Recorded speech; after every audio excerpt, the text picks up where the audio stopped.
Can I ask you something kind of big? Of course. What's on your mind this time?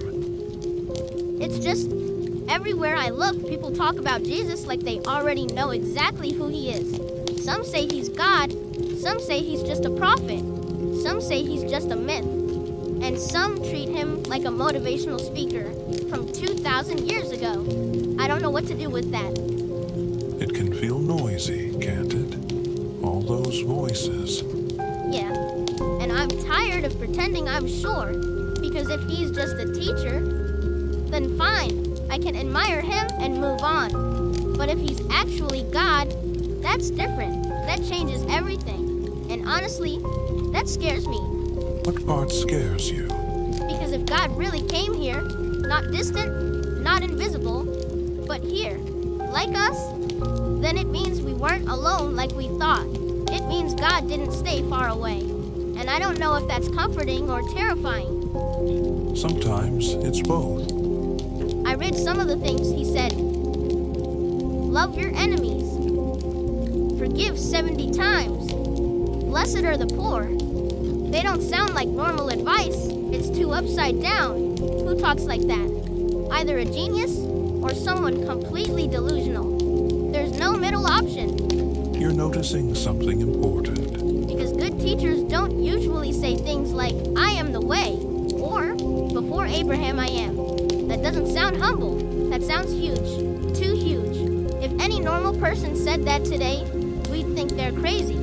So how can people calmly say, oh yeah, he was just a wise man? That doesn't make sense to me. It shouldn't. So what was he then? A poet, a prophet, a symbol, or something else? Because I feel like everyone wants him small, safe, predictable, just nice Jesus. But when I actually read about him, he doesn't feel safe at all. He feels real, too real, like he sees straight through people, like he sees through me. And I don't know if I want that. Being seen can feel frightening when we're used to hiding. Sometimes I think maybe calling him just a teacher is easier, because then I don't have to change anything. I can nod, agree, scroll past. But if he's God, then ignoring him feels wrong, and following him feels hard. So I'm stuck. I don't know what's true.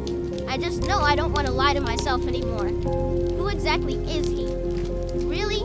Not the Sunday school version, not the debate version, just the truth. Who is Jesus?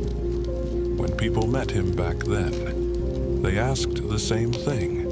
Not because he preached loudly, but because of the quiet way he loved. He touched lepers no one else would touch.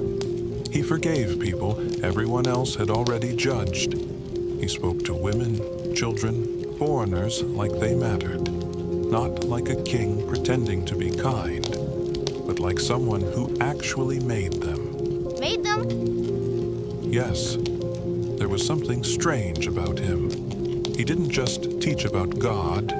He spoke as if he knew God personally, closer than breath. And sometimes he spoke as if he wasn't separate at all, not pointing upward, but saying, if you've seen me, you've seen the Father. No prophet talks like that. No mere teacher dares. So either he was lying, or confused, or telling the truth. Exactly. And liars don't usually die forgiving their killers. And the delusional don't heal hearts the way he did. Broken people weren't afraid of him. They ran toward him. That tells you something. So you really think he was God? I think. God didn't shout from the sky. He didn't send a theory. He didn't send a rule book. He came himself, quietly, as a child. Because love doesn't send instructions. Love shows up. But why like that? Why small? Why human? Why hungry and tired and sad? If you're God, why not come with fire and power? Because power can force obedience, but only closeness can grow trust.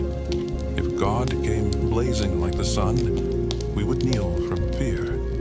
But a man who sits beside you, eats with you, cries with you, that kind of God can be loved. So Jesus is God choosing to come close.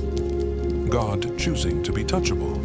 to feel what we feel, to carry what we carry, to say, I'm not far away, I'm here with you, not just above humanity, but inside it.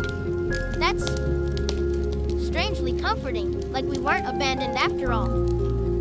We never were. But then something still confuses me. If he really was God, if he had that much power, why didn't he stop what happened next?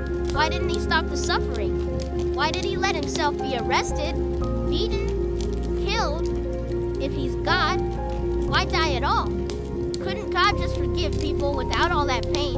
Why did Jesus have to suffer and die? That's a deep question. Let's talk about it next time.